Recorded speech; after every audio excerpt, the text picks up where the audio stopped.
ಮೂಡ ಕೇಸಲ್ಲಿ ತಮ್ಮ ರಾಜೀನಾಮೆಗೆ ಒತ್ತಾಯಿಸ್ತಾ ಇರುವಂತಹ ವಿಪಕ್ಷಗಳಿಗೆ ಮುಖ್ಯಮಂತ್ರಿ ಸಿದ್ದರಾಮಯ್ಯನವರು ಸ್ಪೆಷಲ್ ಆಗಿ ಟಕ್ಕರ್ ಅನ್ನು ಕೊಟ್ಟಿದ್ದಾರೆ. ಹೇಗೆ?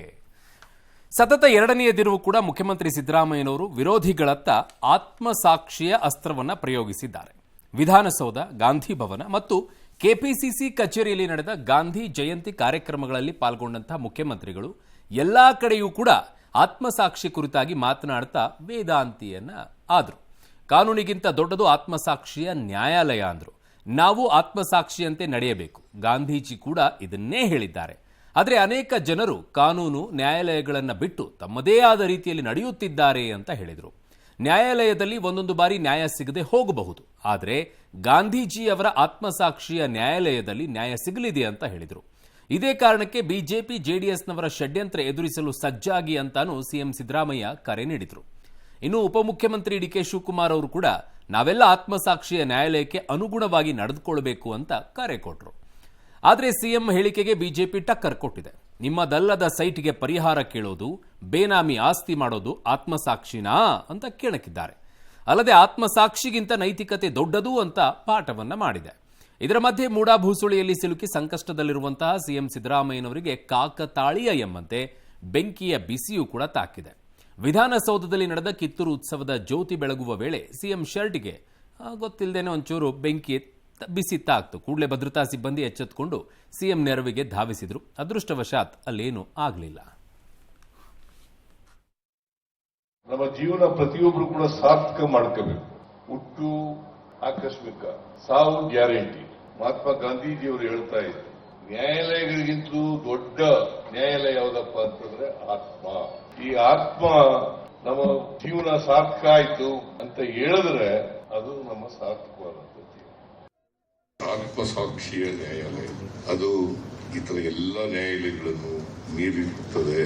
ಒಂದೊಂದ್ಸಾರಿ ನ್ಯಾಯಾಲಯಗಳಲ್ಲಿ ಎಲ್ರಿಗೂ ನ್ಯಾಯ ಸಿಕ್ಕದೇ ಇರಬಹುದು, ಆದರೆ ಗಾಂಧೀಜಿಯವರು ಹೇಳ್ತಾರಲ್ಲ, ಆತ್ಮಸಾಕ್ಷಿ ಅನ್ನೋದಿದೆಯಲ್ಲ, ಈ ನ್ಯಾಯಾಲಯಕ್ಕಿಂತ ನಾವು ನೋಡ್ತಕ್ಕಂಥ ನ್ಯಾಯಾಲಯಗಳು ಮೇಲೆ ಇರ್ಲಿಕ್ಕೆ ಸಾಧ್ಯ ಇಲ್ಲ.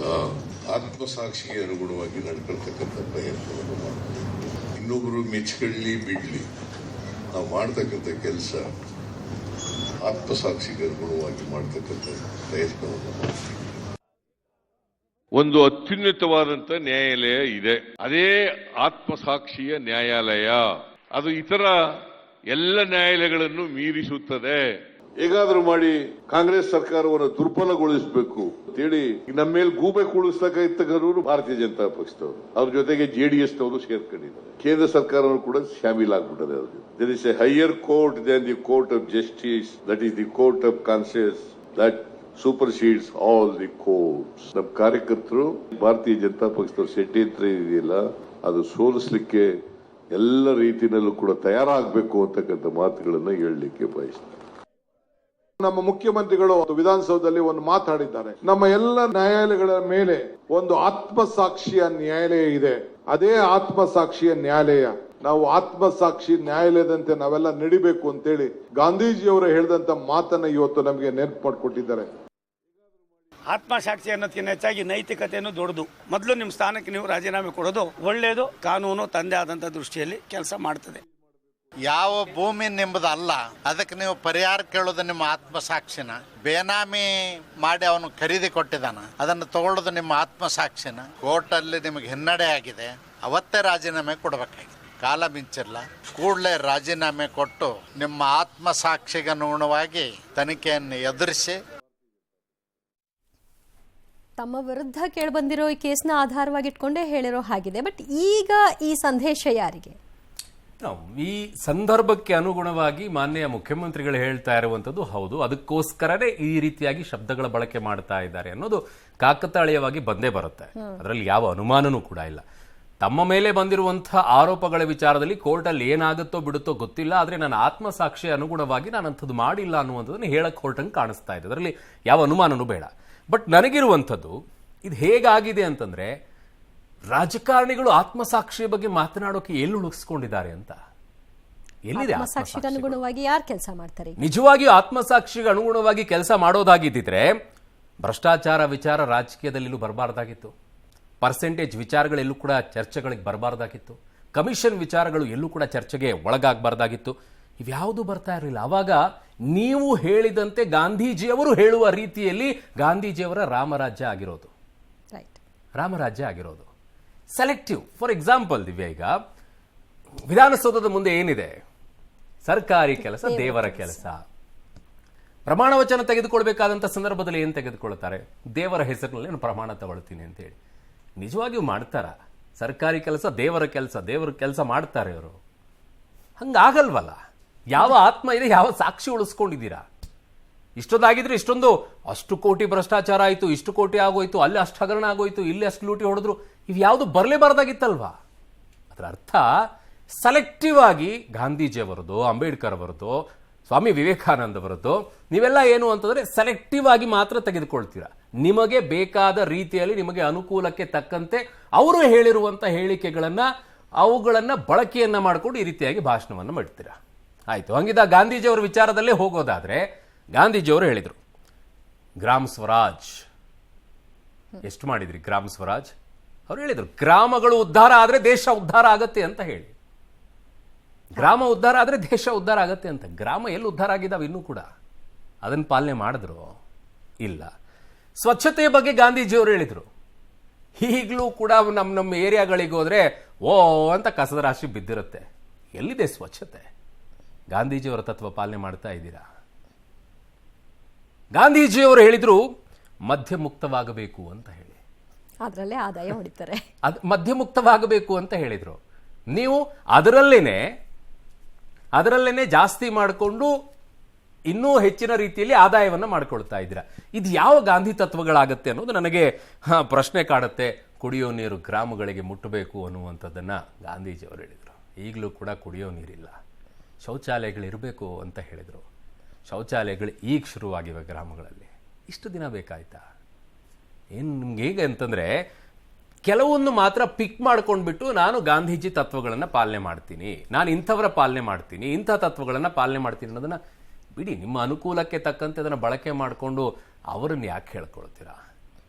ನೀವು ಆತ್ಮಸಾಕ್ಷಿ ಇದೆ ಅನ್ನೋದಾದ್ರೆ, ಹಾಗಿದ್ದಾಗ ಭ್ರಷ್ಟಾಚಾರ ಮಾಡುವಂಥವನಿಗೆ ಅವನಿಗೆ ನಾನು ದುಡ್ಡು ಮಾಡೋದೇನೆ ನನಗೆ ಅತಿ ಹೆಚ್ಚಾಗಿ ಖುಷಿ ಕೊಡುತ್ತೆ, ನನ್ನ ಆತ್ಮಸಾಕ್ಷಿ ಅದನ್ನೇ ಹೇಳುತ್ತೆ ಅನ್ನೋದಾದ್ರೆ ನ್ಯಾಯಾಲಯ ಹಾಕಬೇಕು ಆಗಿದೆ. ಅವ್ರು ಹೇಳೋದೇ ಸರಿ ಆಗೋಗುತ್ತೆ ಅಲ್ವಾ? ಬಟ್ ಅವರು ತಮ್ಮ ವಿಚಾರವನ್ನು ತಾವು ಹೇಳಿಕೊಂಡಿದ್ದಾರೆ. ಇನ್ನು ಮುಖ್ಯಮಂತ್ರಿ ಸಿದ್ದರಾಮಯ್ಯ ಮೂಡ ಚಕ್ರ ವ್ಯೂಹದಲ್ಲಿ ಸಿಲುಕಿಕೊಂಡಿದ್ದಾರೆ. ಪಿಎಂಎಲ್ಎ ಕಾಯ್ದೆಯಡಿ ಇಸಿಐಆರ್ ದಾಖಲು ಮಾಡಿಕೊಂಡಿರುವ ಇಡಿ ಯಾವುದೇ ಕ್ಷಣದಲ್ಲಾದರೂ ಮೈಸೂರಿಗೆ ಎಂಟ್ರಿ ಕೊಡಬಹುದು. ಮುಖ್ಯಮಂತ್ರಿ ಸಿದ್ದರಾಮಯ್ಯ ಅವರ ಪತ್ನಿ ಪಾರ್ವತಿ, ಬಾಮೈದ ಮಲ್ಲಿಕಾರ್ಜುನ, ಭೂ ಮಾರಾಟಗಾರ ದೇವರಾಜ್ಗೆ ಸಂಬಂಧಿಸಿದ ಮನೆ ಕಚೇರಿಗಳ ಮೇಲೆ ದಾಳಿ ನಡೆಸಬಹುದು ಎನ್ನಲಾಗ್ತಾ ಇದೆ. ಈ ಹೊತ್ತಲೇ ಮೂಡಾ ಕೇಸ್ನಲ್ಲಿ ಇಡಿ ಎಂಟ್ರಿ ವಿರೋಧಿಸಿ ಕಾನೂನು ಹೋರಾಟ ನಡೆಸಲು ಸಿಎಂ ತೀರ್ಮಾನಿಸಿದ್ದಾರೆ. ಇದೇ ವಿಚಾರವನ್ನು ಹೈಕಮಾಂಡ್ ಗಮನಕ್ಕೂ ತಂದದ್ದು. ನಿಮ್ಮ ಸಪೋರ್ಟ್ ಬೇಕು ಅಂತ ಕೋರಿದ್ದಾರೆ. ಇದಕ್ಕೆ ಹೈಕಮಾಂಡ್ ಕೂಡ ಸಕಾರಾತ್ಮಕವಾಗಿ ಸ್ಪಂದಿಸಿದೆ ಎನ್ನಲಾಗಿದೆ. ಇನ್ನು ಮನಿ ಲಾಂಡ್ರಿಂಗ್ ಆಗದೆ ಹೋದ್ರೂ ಇಡಿ ಕೇಸ್ ದಾಖಲು ಮಾಡಿಕೊಂಡಿದೆ. ಈ ಮೂಲಕ ಇಡಿ ದೊಡ್ಡ ಅಪರಾಧ ಮಾಡ್ತಿದೆ. ನಾವು ಇಡಿ ವಿರುದ್ಧ ಕಾನೂನು ಹೋರಾಟ ಮಾಡ್ತೀವಿ ಅಂತ ಸಚಿವ ಎಚ್.ಕೆ. ಪಾಟೀಲ್ ತಿಳಿಸಿದ್ದಾರೆ. ಆದರೆ ದೂರುದಾರ ಸ್ನೇಹಮಯಿ ಕೃಷ್ಣ ಮಾತ್ರ ಸಿಎಂ ಅಷ್ಟೇ ಅಲ್ಲ, ಇನ್ನಷ್ಟು ಜನಪ್ರತಿನಿಧಿಗಳು, ಅಧಿಕಾರಿಗಳು ಕೂಡ ಇಡಿ ವಿಚಾರಣೆ ಎದುರಿಸಬೇಕಾಗುತ್ತೆ ಅಂತ ಹೇಳಿದ್ದಾರೆ. ಮತ್ತೊಂದು ಕಡೆ ಮೂಡಾ ಕೇಸ್ ತನಿಖೆ ನಡೆಸಿರುವ ಲೋಕಾಯುಕ್ತ ಪೊಲೀಸರು ದೂರುದಾರ ಸ್ನೇಹಮಯಿ ಕೃಷ್ಣಗೆ ಮತ್ತೊಂದು ನೋಟಿಸ್ ಕೊಟ್ಟು ನಾಳೆ ವಿಚಾರಣೆಗೆ ಹಾಜರಾಗಲು ಸೂಚಿಸಿದ್ದಾರೆ. ನಾಳೆ 14 ಸೈಟ್ಗಳಲ್ಲಿ ಸ್ಥಳ ಮಹಜರು ನಡೆಯುತ್ತೆ. ಹೋರಾಟವನ್ನ ಮಾಡ್ತೀವಿ.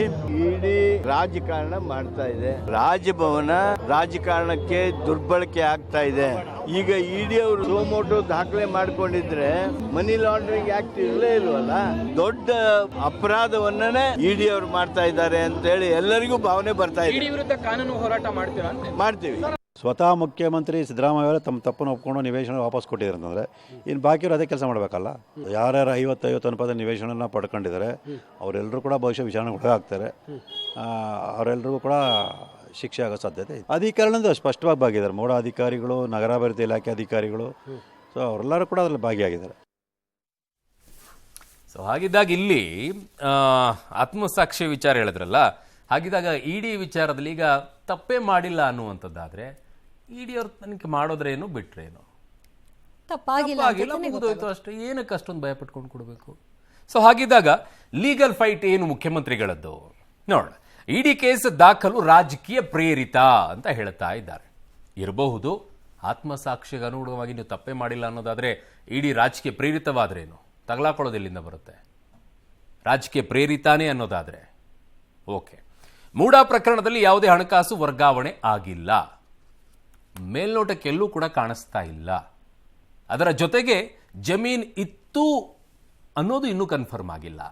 ಆ ಜಮೀನ್ ಇದ್ದಿದ್ದನ್ನ ಸೈಟ್ ಆಗಿ ಕೊಟ್ಟರು ಅನ್ನೋದಕ್ಕೂ ಕೂಡ ಇನ್ನೂ ಗೊತ್ತಾಗಿಲ್ಲ, ಅದು ತನಿಖೆ ಆಗಬೇಕು. ಹಾಗಾಗಿ ಮನಿ ಲಾಂಡ್ರಿಂಗ್ ಕೇಸ್ ದಾಖಲು, ಇದು ಕಾನೂನು ಬಾಹಿರ ಅಂತಿದ್ದಾರೆ. ಕೋರ್ಟಲ್ಲಿ ಹೋಗಬೇಕು, ಕ್ವಶನ್ ಮಾಡಬೇಕಿದ್ದಾರೆ, ಮನಿ ಲಾಂಡ್ರಿಂಗ್ ಎಲ್ಲಾಗಿದೆ ಅಂತ ಕೇಳಿ. ಹೈಕೋರ್ಟ್ ಆದೇಶ ನೀಡಿದ ಒಂದೇ ವಾರದಲ್ಲಿ ಇಡಿ ಸುಮೋಟೋ ಕೇಸನ್ನು ಹಾಕಿಕೊಂಡಿದೆ. ಬೇರೆ ಸಂದರ್ಭಗಳಲ್ಲಿ, ಬೇರೆ ಕೇಸ್ಗಳಲ್ಲಿ ಈ ಥರ ಆಗಿಲ್ವಾ? ಅನುಮಾನಕ್ಕೆ ಕಾರಣವಾದ 3 ದಿನದಲ್ಲೇ PMLA ಕೇಸನ್ನು ದಾಖಲು ಮಾಡಿದ್ದಾರೆ. ಈಗಲೂ ಕೂಡ ಇದರಲ್ಲಿ ಕಾಡ್ತಾ ಇರುವಂಥದ್ದು ಅದೇ. ಈಗ ಲೋಕಾಯುಕ್ತ ತನಿಖೆ ಮಾಡ್ತಾ ಇರುವಂಥದ್ದು, ಸೈಟ್ ವಿಚಾರದಲ್ಲಿ ಆಗ್ತಾ ಇರೋದೆಲ್ಲ ಓಕೆ. ಬಟ್ ಇಡಿ ಹೆಂಗ್ ಬಂತು ಇದರಲ್ಲಿ, ಮನಿ ಲಾಂಡ್ರಿಂಗ್ ಎಲ್ಲ ಆಗ್ತಾ ಇದೆ ಅನ್ನೋದು ನಮ್ಗೆ ಈಗಲೂ ಕೂಡ ಕ್ವಶನ್ ಮಾರ್ಕ್ ಆಗಿ ಕಾಡ್ತಾ ಇದೆ. ಈ PMLA ಯಾವ ಅಡಿಯಲ್ಲಿ ಬಂದ್ರು ಅಂತ ಇನ್ನೂ ಕೂಡ ಸ್ವಲ್ಪ ಒಂದಿಷ್ಟು ಪ್ರಶ್ನಾರ್ಥಕವಾಗಿ ಅಫಿಡವಿಟ್ ಅಲ್ಲಿ ಬಹುಶಃ ಇದನ್ನ ಅವರು ಸಲ್ಲಿಕೆ ಮಾಡದೇ ಇದ್ದಿದ್ದು ಕೂಡ ಇಡಿ ಎಂಟ್ರಿ ಆಗೋದಕ್ಕೆ ಅವಕಾಶ ಇರಬಹುದು. ಅವಾಗ ಚುನಾವಣಾ ಆಯೋಗಕ್ಕೆ ಯಾರಾದ್ರೂ ದೂರು ಕೊಡಬೇಕು. ಅವರ ಅಫಿಡವಿಟ್ ನಲ್ಲಿ ನೀವು ಸುಳ್ಳು ಮಾಹಿತಿಯನ್ನ ಕೊಟ್ಟಿದ್ದೀರಾ. ಫಾರ್ ಎಕ್ಸಾಂಪಲ್, ಈಗ ಅವರ ಪತ್ನಿಯ ಹೆಸರಿನಲ್ಲಿ 3 ಎಕರೆ 16 ಗುಂಟೆ ಇತ್ತು, ಅದನ್ನು ಕೂಡ ತೋರಿಸಬೇಕು. ನನ್ನ ಆಸ್ತಿ ಎಷ್ಟು, ನನ್ನ ಹೆಂಡತಿ ಆಸ್ತಿ ಎಷ್ಟಿದೆ ಅನ್ನುವಂಥದ್ದನ್ನ ಪ್ರತಿಯೊಬ್ಬರು ಕೂಡ ಅಫಿಡವಿಟ್ ನಲ್ಲಿ ತೋರಿಸಬೇಕು ಚುನಾವಣೆ ನಿಲ್ಲೋಕೆ. ಸಿದ್ದರಾಮಯ್ಯನವರದನ್ನ ತೋರಿಸಿದ್ದಾರಾ ಅಥವಾ ಇಲ್ವಾ ಅನ್ನುವಂಥದ್ದು ನೋಡ್ಬೇಕು. ತೋರಿಸಿಲ್ಲ ಅನ್ನೋದಾದ್ರೆ ಚುನಾವಣಾ ಆಯೋಗಕ್ಕೆ ದೂರನ್ನ ಕೊಡಬೇಕು. ಇವರು ಸುಳ್ಳು ಮಾಹಿತಿಯನ್ನ ಕೊಟ್ಬಿಟ್ಟು ಚುನಾವಣೆಯನ್ನು ಎದುರಿಸಿದ್ದಾರೆ ಅಂತ ಹೇಳಿ. ಬಟ್ ಇಡಿ ಬರ್ತಾ ಇರುವಂತದ್ದು ಈ 14 ಸೈಟ್ಗಳ ವಿಚಾರದಲ್ಲಿ ಮನಿ ಲಾಂಡ್ರಿಂಗ್ ಆಗಿದೆ ಅಂತ ಹೇಳಿ. ಅಲ್ಲಿ ದುಡ್ಡಿನ ವ್ಯವಹಾರನೇ ಆಗಿಲ್ಲ ಅಂತ ಚರ್ಚೆ ಆಗೋದು. ಪರಿಹಾರದ ರೂಪದಲ್ಲಿ ಕೊಟ್ಟಿರುವಂತಹ 14 ಸೈಟ್ಗಳದು. ಮನಿ ಲಾಂಡ್ರಿಂಗ್ ಎಲ್ಲಿಂದ ಬರುತ್ತೆ ಅನ್ನುವಂಥದ್ದು ಪ್ರಶ್ನೆ ಆಗಿ ಕೂತ್ಕೊಂಡಿದೆ. ಗೊತ್ತಿಲ್ಲ, ಇಡಿ ಇದನ್ನ ತನಿಖೆ ಮಾಡಕ್ ಶುರು ಮಾಡಿದ್ಮೇಲೆ ಗೊತ್ತಾಗತ್ತೆ ಯಾಕೆ ಇಡಿ ಎಂಟ್ರಿ ಆಗಿದೆ ಅಂತ ಹೇಳಿದ್ರಲ್ಲಿ. ಗೊತ್ತಿಲ್ಲ, ನೋಡೋಣ. ಸೊ ಸಿಎಂಗೆ ಹೈಕಮಾಂಡ್ ಈಗ ರಕ್ಷಣೆಯನ್ನ ಕೊಡಕ್ ಮುಂದಾಗಿದೆ. 14 ಸೈಟ್ ವಾಪಸ್ ಪಡೆಯುವಂತೆ ಮೂಡಾಗೆ ಸಿಎಂ ಪತ್ನಿ ಪಾರ್ವತಿ ಅವರು ಪತ್ರವನ್ನ ಬರೆದು ಅದನ್ನು ಕೊಟ್ಟಾಗಿದೆ. ಈಗ ಇದು ಒಂದು ಕೂಡ ಹೋರಾಟ ಆಗುತ್ತೆ ಕಾನೂನಾತ್ಮಕವಾಗಿ, ಹೇಗೆ ಅದು ತಂದಿಡುತ್ತೆ ಅಂತ ಹೇಳಿ. ಪತ್ನಿಯ ಪತ್ರ ಮೂಡಾಗೆ 14 ಸೈಟ್ ರದ್ದು ಬಗ್ಗೆ ಹೈಕಮಾಂಡ್ಗೆ ಮುಖ್ಯಮಂತ್ರಿಗಳು ಮಾಹಿತಿಯನ್ನು ಕೊಟ್ಟಿದ್ದಾರೆ. ಇಷ್ಟು ದಿನ ಮುಂಚೆನೆ ಮಾಡಬೇಕಾಗಿತ್ತು ಅಂತ ಹಲವು ರೀತಿಯಾಗಿ ಹೇಳ್ತಾ ಇದ್ದಾರೆ. ಬಟ್ ಇಡಿ ಎಂಟ್ರಿ ಆದ್ಮೇಲೆ ಇವರು ಕೊಟ್ಟಿದ್ದಾರೆ ಅನ್ನುವಂಥದ್ದು ಇನ್ನೊಂದು ಕಡೆಗೆ ಬರ್ತಾ ಇದೆ. ಬಟ್ ಕೊಡುವಂಥದ್ದು ಕೊಟ್ಟಿದ್ದಾರೆ. ನಾನು ಕ್ಲೀನ್ ಆಗಿ ಹೊರಗೆ ಬರಬೇಕು, ಅಲ್ಲಿಯ ತನಕ ಹೋರಾಟವನ್ನ ಮಾಡ್ತೀನಿ ಅಂತ ಹೇಳಿ. ಲೈಕ್ ಅರವಿಂದ್ ಕೇಜ್ರಿವಾಲ್ ರೀತಿನ, ಬೇಲ್ ಮೇಲೆ ಆಚೆ ಬಂದ ನಂತರ ಅವರು ಆಚೆ ಹೋಗಿ ಕೂತ್ಕೊಂಡ್ರಲ್ಲ, ಹಾಗೇನಾ ಗೊತ್ತಿಲ್ಲ. ಕಾನೂನು ಹೋರಾಟ ಪೂರ್ಣಗೊಳ್ಳುವವರೆಗೂ ನನ್ನ ಜೊತೆಯಲ್ಲಿ ನೀವು ಇರಿ ಅಂತ ಹೇಳ್ತಾ ಇದ್ರು. ಅಂದ್ರೆ ನಾನು 40 ವರ್ಷದಿಂದ ಯಾವುದೇ ಕಳಂಕವನ್ನ ಹೊಂದದೇನೆ ರಾಜಕೀಯದಲ್ಲಿದ್ದೀನಿ, ಈಗಲೂ ಕೂಡ ಕಳಂಕ ಮುಕ್ತನಾಗಿ ನಾನು ಆಚೆ ಹೋಗಬೇಕು ಅನ್ನುವಂಥ ಉದ್ದೇಶ ಮುಖ್ಯಮಂತ್ರಿಗಳಿಗೆ ಇದ್ದಂಗಿದೆ. ಅದಕ್ಕೆ ಈ ರಿಕ್ವೆಸ್ಟ್ ಅನ್ನ ಕೇಳ್ತಾ ಇರೋಂಗಿದೆ. ನಾನು ಅದರಿಂದ ಕ್ಲೀನ್ ಇಮೇಜ್ ಅಲ್ಲೇ ಹೋಗಬೇಕು, ವೈಟ್ ಡ್ರೆಸ್ ಹೇಗೆ ಹಾಕೊಂಡಿದ್ದೀನೋ ಅದೇ ರೀತಿ, ಯಾವ ಕಪ್ಪು ಕಲೆಯೂ ಇಲ್ಲದೇನೆ ನಾನು ಆಚೆ ಹೋಗಬೇಕು, ಅದೇ ರೀತಿಯಲ್ಲಿ ಇರಬೇಕು ಅನ್ನುವಂಥ ಸ್ಪಷ್ಟವಾದಂಥ ಒಂದು ಮೆಸೇಜ್ ಅನ್ನ ಕೊಟ್ಟಂಗಿದೆ ಮುಖ್ಯಮಂತ್ರಿಗಳು. ಹೈಕಮಾಂಡ್ಗೆ ಸಿಎಂ ಸಿದ್ದರಾಮಯ್ಯನವರು ಮನವಿ ಮಾಡಿಕೊಂಡಿದ್ದಾರೆ. ಸಕಾರಾತ್ಮಕವಾಗಿ ಅವರು ಸ್ಪಂದಿಸಿದ್ದಾರಂತೆ. ನಿಂತ್ಕೊಳ್ಳೇಬೇಕು, ಬೇರೆ ಆಪ್ಷನ್ ಹೈಕಮಾಂಡಿಗೂ ಈಗ ಇಲ್ಲ. ಸೊ ನಮ್ಮ ಬೆಂಬಲ ಇರುತ್ತೆ, ಹೋರಾಟ ನಡೆಸಿ ಅಂತ ಕಾಂಗ್ರೆಸ್ನ ಹೈಕಮಾಂಡ್ ಈಗ ಹೇಳಿದಾರಂತೆ. ಆಗ್ಲಿ. ಇನ್ನು ಮೂಡಾ ಪ್ರಕರಣದಲ್ಲಿ ಸಿಎಂ ಸಿದ್ದರಾಮಯ್ಯ ತೆಗೆದುಕೊಳ್ತಾ ಇರುವ ಒಂದೊಂದು ನಿರ್ಧಾರವನ್ನ ವಿಪಕ್ಷಗಳು ಅಸ್ತ್ರ ಮಾಡ್ಕೊಳ್ತಿವೆ. ಸಿದ್ದರಾಮಯ್ಯ ಬೆಂಬಲಕ್ಕೆ ನಿಂತ ಹೈಕಮಾಂಡ್ ನಿರ್ಧಾರವನ್ನ ಟೀಕಿಸತೊಡಗಿವೆ. ಮೂಡಾ ಕೇಸ್ನಲ್ಲಿ ಇಡಿ ಎಂಟ್ರಿ ಕೊಟ್ಟಿರೋದನ್ನ ಬಲವಾಗಿ ಸಮರ್ಥಿಸಿವೆ. 62 ಕೋಟಿ ಬೆಲೆ ಬಾಳುವ ಜಾಗ ಅಂತ ಹೇಳಿದ್ ಯಾರು ಅಂತ ಕುಮಾರಸ್ವಾಮಿ ಪ್ರಶ್ನೆ ಮಾಡಿದ್ದಾರೆ. ಮೊದಲು ಮೂಡಾ ಆಯುಕ್ತರನ್ನ ಬಂಧಿಸಬೇಕು ಅಂತ ಆಗ್ರಹಿಸಿದ್ದಾರೆ. ಲೋಕಾಯುಕ್ತ ಅಧಿಕಾರಿಗಳನ್ನ ಬಳಸಿ ಪ್ರಕರಣ ಮುಚ್ಚಿ ಹಾಕಲು ಸಿಎಂ ಸ್ಕೆಚ್ ಹಾಕಿದ್ದಾರೆ ಅಂತ ಆಪಾದಿಸಿದ್ದಾರೆ. ಕೇಂದ್ರ ಸಚಿವ ಪ್ರಹ್ಲಾದ್ ಜೋಶಿ ಅವರಂತೂ ಸಿದ್ದರಾಮಯ್ಯ ರಾಜೀನಾಮೆ ಕೇಳಿದ ಕಾಂಗ್ರೆಸ್ ಹೈಕಮಾಂಡ್ ಅನ್ನ ತರಾಟೆಗೆ ತೆಗೆದುಕೊಂಡ್ರು. ಮೂಡಾ ಪ್ರಕರಣದಲ್ಲಿ ಸಿಎಂ ಸಿದ್ದರಾಮಯ್ಯ ಒಂದಾದ ಮೇಲೊಂದು ತಪ್ಪನ್ನ ಮಾಡ್ತಾ ಇದ್ದಾರೆ. ಬಹುಶಃ ಡಿಕೆ ಶಿವಕುಮಾರ್ ಸಲಹೆ ಕೊಡ್ತಿರಬಹುದು ಅಂತ ವಿಜಯೇಂದ್ರ ಕಾಲೆಳೆದಿದ್ದಾರೆ. ಸಿದ್ದರಾಮಯ್ಯನವರೇ ಈಗ ನಿಮಗೆ 62 ಕೋಟಿ ಬೇಡವಾ ಅಂತ ಸಿಟಿ ರವಿ ವ್ಯಂಗ್ಯ ಮಾಡಿದ್ದಾರೆ. ರಿಜಿಸ್ಟ್ರೇಷನ್ ಮಾಡ್ಕೊಂಡ್ರು ಕೇಸನ್ನ ಅಂತ ಹೇಳಿ, ರಿಜಿಸ್ಟರ್ ಆಗಿದೆ ಅಂತ ಹೇಳಿ, ಮನಿ ಲಾಂಡ್ರಿಂಗ್ ಇಲ್ಲ ಅಂದ್ರೆ 62 ಕೋಟಿ ಅವರೇ ಮಾತಾಡಿಲ್ವಾ? ಸಾಕ್ಷಿಯನ್ನ ನಾಶ ಮಾಡ್ತಕ್ಕಂಥದ್ದಕ್ಕೆ ಈ ಸರ್ಕಾರ ಅಧಿಕಾರವನ್ನ ಯಾವ ರೀತಿ ದುರುಪಯೋಗ ಪಡಿಸ್ಕೊತಾ ಇದ್ದಾರೆ. ಮುಖ್ಯಮಂತ್ರಿಗಳು ಲೋಕಾಯುಕ್ತ ಅಧಿಕಾರಿಗಳನ್ನ ದುರುಪಯೋಗ ಪಡಿಸ್ಕೊಳ್ತಕ್ಕಂಥ ಕೆಲಸಕ್ಕೆ ಆಲ್ರೆಡಿ ಕೈ ಹಾಕಿದ್ದಾರೆ. ಇವತ್ತು ಮೊದಲು ಮೂಡಾ ಕಮಿಷನರ್ ಅರೆಸ್ಟ್ ಮಾಡಬೇಕೀಗ.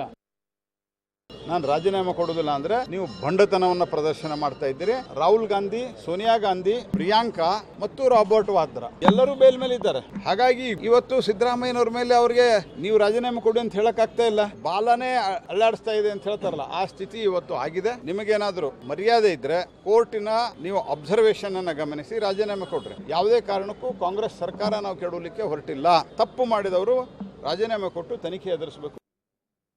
ಮೂಡ ಪ್ರಕರಣದಲ್ಲಿ ಸಿದ್ದರಾಮಯ್ಯನವರು ಒಂದಾದ್ಮೇಲೆ ಒಂದು ತಪ್ಪುಗಳನ್ನ ಮಾಡ್ತಾ ಇದ್ದಾರೆ. ಆದ್ರೆ ಸಿದ್ದರಾಮಯ್ಯನವರು ಅದು ಯಾರು ಸಲಹೆ ಕೊಡ್ತಿದಾರೋ ನನಗಂತೂ ಅರ್ಥ ಆಗ್ತಾ ಇಲ್ಲ. ಬಹುಶಃ DK ಶಿವಕುಮಾರ್ ಅವರೇ ಸಲಹೆ ಕೊಡ್ತಾ ಇದ್ದಾರೆ ಅನ್ಕೊಳ್ತೇನೆ. ಕಾರಣಕ್ಕೂ ಲೋಕಾಯುಕ್ತ ತನಿಖೆ ಸಾಧ್ಯ ಇಲ್ಲ ಅಂತ ಹೇಳಿ ನಾವು CBI ತನಿಖೆ ಒತ್ತಾಯ ಮಾಡ್ತಾ ಇರ್ತಕ್ಕಂಥ ಉದ್ದೇಶವೂ ಕೂಡ ಇದೇನೆ. ಮುಖ್ಯಮಂತ್ರಿಗಳು ರಾಜೀನಾಮೆ ಕೊಟ್ಟೇ ಕೊಡ್ತಾರೆ.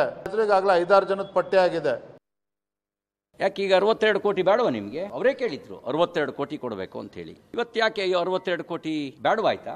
ಅದು ಅನುಮಾನಗಳನ್ನ ಸ್ವಾಭಾವಿಕವಾಗಿ ಹುಟ್ಟಾಕತ್ತೆ. ಮೊಕದ್ದಮೆ ದಾಖಲಾಯ್ತು, ಮರ್ಯಾದೆಯೂ ಹೋದ ಮರ್ಯಾದೆ ವಾಪಸ್ ಬರಕ್ಕೆ ಸಾಧ್ಯ ಇಲ್ಲ. ಅಕ್ರಮವಾಗಿ ಯಾರ್ಯಾರು ನಿವೇಶನ ಪಡೆದಿದ್ದಾರೆ ಎಲ್ಲವೂ ತನಿಖೆ ಆಗಬೇಕು.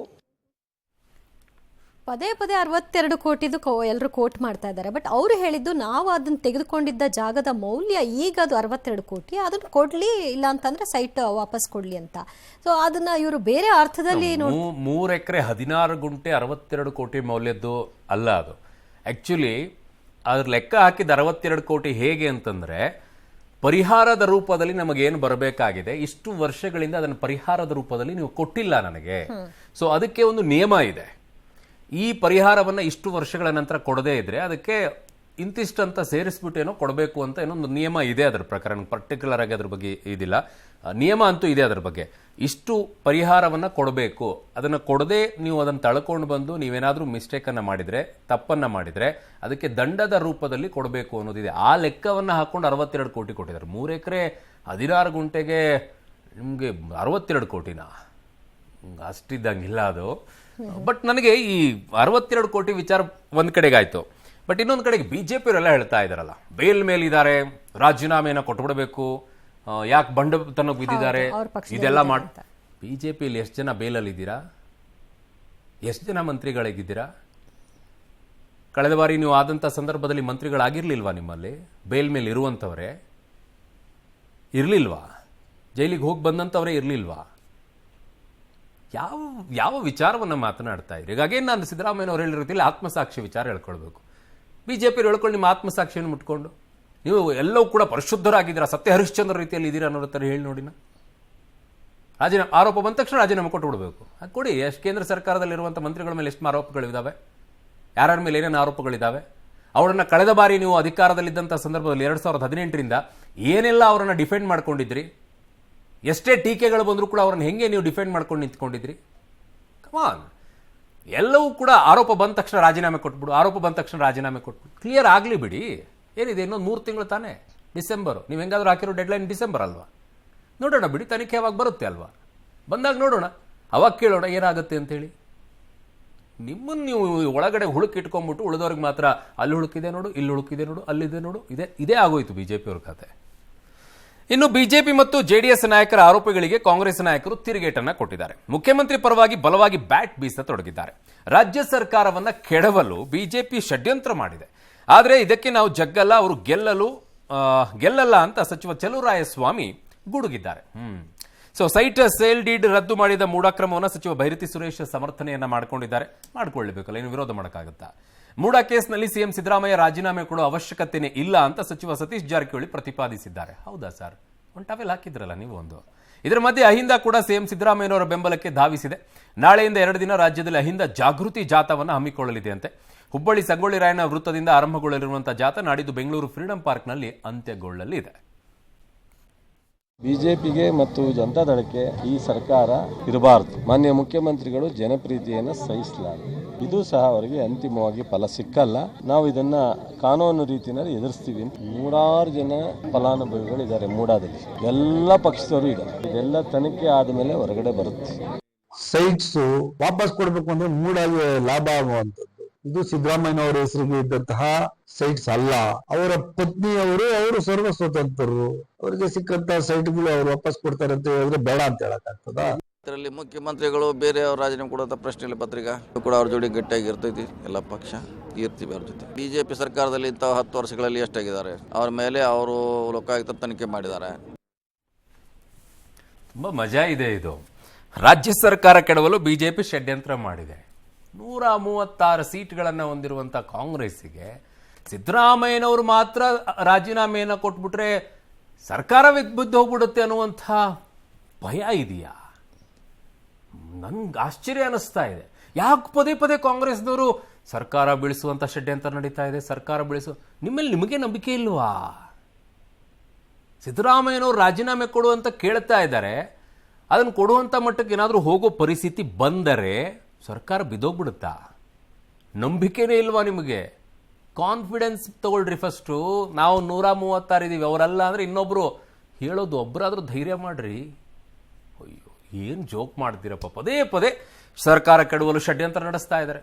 136 ಸೀಟ್ಗಳನ್ನು ಬೀಳಿಸಕ್ಕಾಗತ್ತಾ? ಅಯ್ಯೋ ಕತೆ. ಸಿಎಂ ಸಿದ್ದರಾಮಯ್ಯ ಪತ್ನಿ 14 ಸೈಟ್ ವಾಪಸ್ ಕೊಟ್ಟಿರುವುದಕ್ಕೆ ಅವರು ತಪ್ಪನ್ನು ಒಪ್ಪಿಕೊಂಡಂತೆ ಆಯಿತು ಎನ್ನುತ್ತಿರುವ ಬಿಜೆಪಿಗರಿಗೆ ಕಾಂಗ್ರೆಸ್ ತಿರುಗೇಟು ಕೊಟ್ಟಿದೆ. ವಿಪಕ್ಷ ನಾಯಕ ಅಶೋಕ್ ವಿರುದ್ಧ ಕೇಳಿಬಂದಿದ್ದ ಆರೋಪವನ್ನು ನೆನಪು ಮಾಡಿದ್ದಾರೆ. ಸಂಜೆ ಬೆಂಗಳೂರಿನಲ್ಲಿ ದಿಢೀರ್ ಸುದ್ದಿಗೋಷ್ಠಿ ನಡೆಸಿದಂತಹ ಸಚಿವ ಪರಮೇಶ್ವರ್, ಕೃಷ್ಣ ಬೈರೇಗೌಡ, ಎಚ್.ಕೆ. ಪಾಟೀಲ್ ಮತ್ತು ಸತೀಶ್ ಜಾರಕಿಹೊಳಿ 2011ರ ಲೊಟ್ಟೆಗೊಲ್ಲಹಳ್ಳಿ ಭೂ ಹಗರಣವನ್ನು ಕೆದಕಿದ್ರು. 2003ರಲ್ಲಿ ಮಾಲೀಕನೇ ಅಲ್ಲದ ರಾಮಸ್ವಾಮಿಯಿಂದ 32 ಗುಂಟೆ ಬಿಡಿಎ ಜಮೀನನ್ನು ಅಶೋಕ್ ಖರೀದಿ ಮಾಡಿದ್ರು. ಬಿಎಸ್ವೈ ಮೂಲಕ ಡಿನೋಟಿಫೈ ಮಾಡಿಸಿದ್ರು. ಆದರೆ ಇದು ಕೋರ್ಟ್ ಮೆಟ್ಟಿಲೇರಿದ ಕಾರಣ ಅಶೋಕ್ 2011ರಲ್ಲಿ ರಿಜಿಸ್ಟರ್ ಗಿಫ್ಟ್ ಮೂಲಕ ಬಿಡಿಎಗೆ ಅದನ್ನು ವಾಪಸ್ ಕೊಟ್ಟರು. ಆಗ ಕೋರ್ಟ್ ಜಮೀನು ವಾಪಸ್ ಮಾಡಿದ್ದಾರೆ, ಹೀಗಾಗಿ ಕೇಸ್ ಬೇಕಿಲ್ಲ ಅಂತ ಹೇಳಿದ್ದನ್ನ ನೆನಪು ಮಾಡಿಕೊಟ್ರು. ಈಗ ಸಿಎಂ ಪತ್ನಿ ನೀವು ಮಾಡ್ತಿರೋದೇನು, ಕಳ್ಳತನ ಅಂತಿರೋದು ನ್ಯಾಯನ ಅಂತ ಬಿಜೆಪಿಗರನ್ನ ಕೇಳಿದ್ರು. ಗೊಲ್ಲಹಳ್ಳಿಯಲ್ಲಿ 100 ಕೋಟಿ ರೂಪಾಯಿ ಬೆಲೆ ಬಾಳ್ತಕ್ಕಂತ ಜಮೀನಿನ ಹಗರಣ ಅಂತ ಹೇಳಿ ನಾವು ಹೇಳಬೇಕಾಗ್ತದೆ. ರಿಜಿಸ್ಟರ್ಡ್ ಗಿಫ್ಟ್ ಮೂಲಕ ಆ ರಿಟರ್ನ್ ಗಿಫ್ಟ್ ಅನ್ನ ಮಾಡ್ತಾರೆ. ಆರ್ ಅಶೋಕ್ ಅವರು GV ಅತ್ರಿ ಪೆಟಿಷನ್ ಅನ್ನ ಫೈಲ್ ಮಾಡ್ತಾರೆ. ಇಲ್ಲಿ ಲೋಕಾಯುಕ್ತಕ್ಕೆ ಹೋಗ್ತದೆ, ಆಮೇಲೆ ಕೋರ್ಟಿಗೆ ಹೋಗ್ತದೆ. ಕ್ರಿಮಿನಲ್ ಕೇಸ್ ಅನ್ನ ಹಾಕಬೇಕು ಅನ್ನೋದನ್ನ ಅದು ಬೇಕಾಗಿಲ್ಲ ಅಂತ ಹೇಳ್ತಾರೆ. ಇದು ಸೆಟ್ಲ್ ಆಗೋಯ್ತಲ್ಲ, ವಾಪಸ್ ಕೊಟ್ಬಿಟ್ರಲ್ಲ ಅಂತ ಆದೇಶವನ್ನ ಮಾಡಿದ್ದಾರೆ. ಸಿದ್ದರಾಮಯ್ಯನವರ ಶ್ರೀಮತಿಯವರು ವಾಪಸ್ ಕೊಟ್ಟಿದ್ದಕ್ಕೆ ನೀವು ಆಡುವ ಮಾತುಗಳೇನಿದೆ ಮತ್ತು ಇಲ್ಲಿ ಆಗಿರ್ತಕ್ಕಂಥ ತೀರ್ಪು ಏನಾಗಿದೆ, ಇದು ಎಷ್ಟರ ಮಟ್ಟಿಗೆ ನ್ಯಾಯ ಇದೆ? ಕಳ್ಳತನ ಮಾಡಿದ್ದಾರೆ, ಕಬಳಿಸ್ಬಿಟ್ಟು ಸಿಕ್ಬಿಟ್ಟಿದ್ದಾರೆ, ಈ ತರ ಎಲ್ಲ ಮಾತುಗಳಾಡಿದ್ದಾರೆ. ಇದನ್ನ ನಾವು ಯಾವ ಭಾಷೆಯಲ್ಲಿ ಹೇಳ್ಬೇಕಾಗ್ತದೆ? ಆ ಸೈಟ್ಗಳು ವಾಪಸ್ ಕೊಟ್ಟಾಗ ಅವರ ವ್ಯಾಖ್ಯಾನ ನೋಡಿ ಬಿಡಿಎ ಜಮೀನನ್ನ ಅನಿವಾರ್ಯ ಬಂತು ಅಂತ ಹೇಳಿ ಅದನ್ನ ವಾಪಸ್ ಕೊಟ್ಟಾಗ ನೀವು ಕೊಟ್ಟಿದ್ದು ಬಾಳ ಸರಿನಾ? ಇದು ಯಾಕೆ ಹೆಂಗೆ ನಿಮಗೆ ತಪ್ಪು ಕಾಣ್ತು? ಅನವಶ್ಯಕವಾಗಿ ತಪ್ಪು ಹೇರೋದು, ಜನರ ಮನಸ್ಸಿನಲ್ಲಿ ಸಂಶಯ ಸೃಷ್ಟಿ ಮಾಡೋದನ್ನ ಬಿಡ್ರಿ. ಅಶೋಕ್ ಅವರು ಕಳ್ಳ ಕದ್ದು ಮಾಲನ್ನ ವಾಪಸ್ ಕೊಟ್ಟ ತಕ್ಷಣ ಕಳ್ಳತನ ಮನ್ನಾ ಆಗತ್ತಾ ಅಂತ ಕೇಳಿದ್ರು. ಈಗ ಇದನ್ನೇನು ಕೇಳ್ಬೇಕು ಹಾಗಾದ್ರೆ? ನಾವು ಇದರಲ್ಲಿ ತುಂಬ ಬ್ಯೂಟಿಫುಲ್ ಆಗಿ ಒಂದು ಅರ್ಥ ಮಾಡ್ಕೊಳ್ಬೇಕು. ಮನೆ ಎಚ್.ಕೆ. ಪಾಟೀಲ್ ಸರ್ ಹೇಳ್ತಾ ಇದ್ರು, ಜನರ ಮನಸ್ಸಿನಲ್ಲಿ ತಪ್ಪು ಭಾವನೆಯನ್ನು ಮೂಡಿಸುವಂಥ ಕೆಲಸ ಮಾಡ್ತಾ ಇದ್ರು. 40% ಅನ್ನೋದನ್ನು ಹೇಳಬೇಕಾದ್ರೆ, ಪೋಸ್ಟರ್ನ ಅಂಟಿಸ್ಬೇಕಾದ್ರೆ ಏನು ಮಾಡಿತ್ತು ಕಾಂಗ್ರೆಸ್? ಯಾವ ದಾಖಲೆಗಳಿತ್ತು? ಏನು ಮಾಡಿದ್ರಿ ನೀವು? 1.5 ವರ್ಷ ಆಗೋಯ್ತಲ್ಲ, ಅದರಲ್ಲಿ ಯಾವುದನ್ನು ನೀವು ಯಾರನ್ನ ಒಳಗಡೆಗೆ ಹಾಕಿದ್ರಿ? ತಪ್ಪು ಪರಿಕಲ್ಪನೆಯನ್ನು ಮೂಡಿಸಬಾರ್ದು ಎಚ್.ಕೆ. ಪಾಟೀಲ್ ಸರ್. ಅವತ್ತೇನು ಮಾಡಿದ್ರಿ?